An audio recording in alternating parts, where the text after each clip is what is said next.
may kulang talaga sila eh. Grabe ka. Di ba? Hindi ba nila na-realize yun na napakadaling. Welcome back mga kababayan. Ako pala si Family Lifestyle. Ito, mga idol, pasensya na, medyo natatawa na kagad ako. Kasi itong mainit na pag-uusapan natin ay patungkol to kay General Torre. Kasi alam naman natin itong mga nakarang araw ay meron siyang panayam about dito sa mga solid, mga diehard supporter ni Tatay Digong, mga ka-DDS, mga idol. Ay meron siyang patutsada sa mga supporter ni Tatay Digong, tayong mga solid Duterte at saka solid DDS.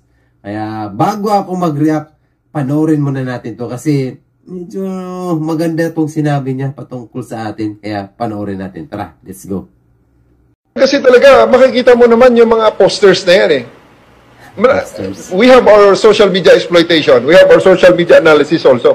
Alam nga namang sila lang marunong gumamit ng analysis.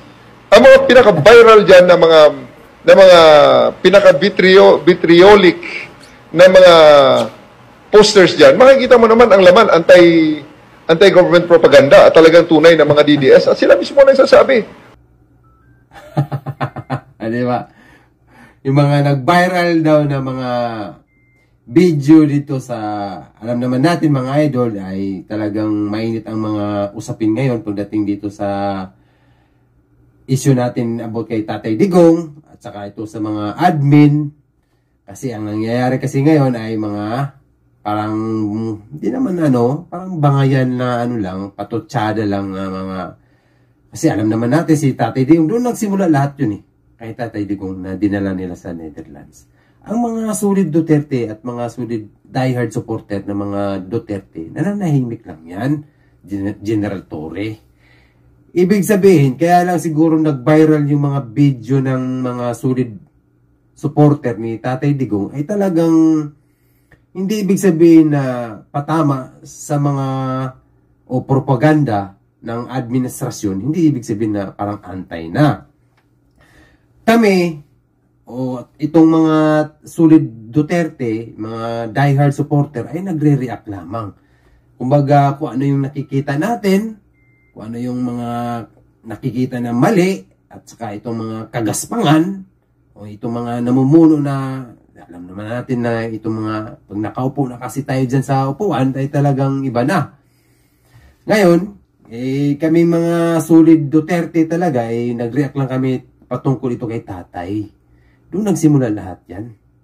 Kasi alam naman natin itong nangyari itong midterm election ay napakainit na election yan.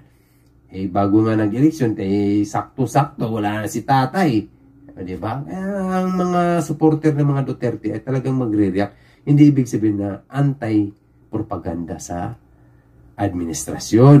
Kaya, siyempre, natural, magbabiral yan. Sobra-sobra, milyon-milyon ang mga supporter ng mga Duterte, General Torre. Diba? Yun lang yun. Yung supporter ng mga admin, kumbaga lang yun, nakisanib. Kaya may tinawag na unity. Diba? Kaya, bago pa ako mag-react yan, mahaba-haba itong usapin natin kay General Torre mga idol. Kasi may karugtong pa yan. Kaya panoorin natin to. Tara, let's go. Wala na kasi silang bala. Yun nga ang masama ron. Bala.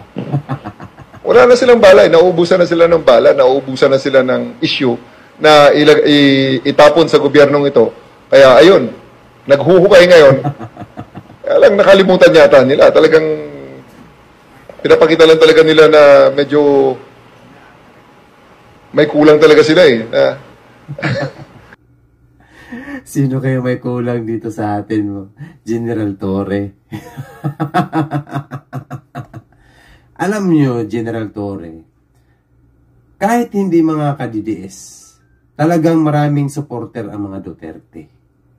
Kasi dito mga idol, ay tinalakay ni General Torre itong mga ka-DDS na mahilig magpa sa itong ating admin.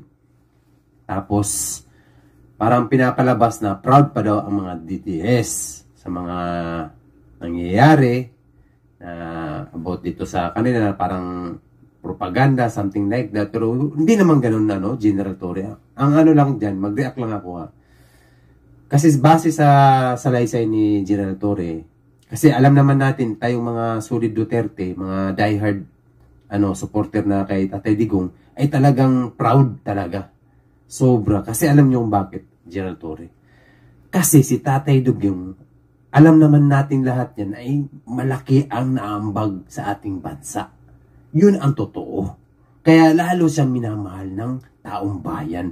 Hindi lang kadidiis, kahit may yung mga bata dyan, kaya nga Duterte, di ba? Ginaganon talaga si Tatay. Kasi talagang ramdam ang pagbabago. Ang pagmamahal at malasakit sa mamamayang Pilipino. Yun yung totoo. Hindi yung porket. Kaya siyempre ang mga Duterte talaga nandito sa social media. Ibig sabihin, proud lang kami. Hindi ibig sabihin na proud na parang antay sa ating sa ating namumuno dito sa admin. Hindi ganun. Kumbaga nag-react lang kami sa mga nangyari kay Tatay Digong. Pero wala kaming kaya nga maganda nga umpisa noon eh, 'di ba? Yung unity na sinasabi nila. Hindi naman ang Duterte ang lumapit sa sa mga Marcos. Talaga ang Marcos ang lumapit sa mga Duterte. Baka nga si Marcos hindi manalo kay Leni Robredo noon. Yun ang totoo, 'di ba? Kaya nga lumapit din sila eh. Kaya proud kami, General Torre, sa mga Duterte. Ibig sabihin, mahal namin ang Duterte. Kasi ramdam namin ang pagbabago sa bansa, safety, may malasakit, may tapang na humarap sa mga alam natin yan, itong mga oligarch at saka itong mga drug na si Tatay Digong lang nagagawa nun, mga General Torre. Kaya wag niyong masamain, kami mga diehard supporter ng mga Duterte, na hindi ibig sabihin talagang propaganda, walang ganun. Talagang nag-react lang kami sa mga nangyari kay Tatay Digong. Doon nagsimula lahat yan. Doon talaga nagsimula lahat. Siyempre, ipaglalaban natin yan. Natural. Parang hindi lang tatay natin yan eh. Presidente ng Pilipinas ang pinag-usapan. Tapos dinala mo sa Netherlands. Anong gagawin namin? Alam nga naman mauupo-upo lang tayo dito. Si Tatay Digong ginawa lahat. Nagsakripisyo. Para sa bayan. Para sa mamamayang Pilipino. Diba? Para sa mga next na future. Yun ang niya, layunin ni Tatay. Di ba yun ang totoo talaga? Kaya, ang sinasabi ni General Torre, ang nakikita lang niya, kung ano yung nangyayari ngayon. Hindi niya nakikita kung ano talagang kahulugan. Di ba? Kaya ganun yun. Kaya pasensya na, General Torre. Hindi ibig sabihin na kami, proud Duterte, ginagamit namin logo na yung bring him home is parang something na antay. Walang ganun. Mahal namin ang Duterte. Proud talaga kami kasi may malasakit at pagmamahal sa bayan. Yun ang totoo. 100%. Di ba? Kaya ako proud ako. Sobrang proud ako kay Tatay Digong. Kaya sana itong darating na 2028, suportahan natin ang Duterte. 100%. 100% suportahan natin. Kita na natin yun. Makikita natin difference na eh. Kung ano yung pagbabago at walang pagbabago. Di ba? Kaya, General Torre, at ako'y natuwa sa iyong salaysay. Talagang at least na maliwanag sa akin kung ano talagang nyo, nasa puso. Okay lang yun kasi kayo namang nandyan. Sana maging maayos ang lahat para sa bansa. Kasi yun naman talagang layunin ng nating lahat para sa bansang Pilipino, sa bansang Pilipinas. Kaya, maayos, di ba? Kaya, General Torre, thank you. Maraming salamat. Sa mga hindi pa nakapag-subscribe sa aking YouTube channel, just click the button. And thank you sa lahat sa mga aking subscriber. Maraming salamat. Kaya, Tatay Digong, I hope na makauwi ka na. Inday Sara, mag-ingat po kayong lahat sa ating mga taga-DDS. Maraming salamat and see you. Bye-bye!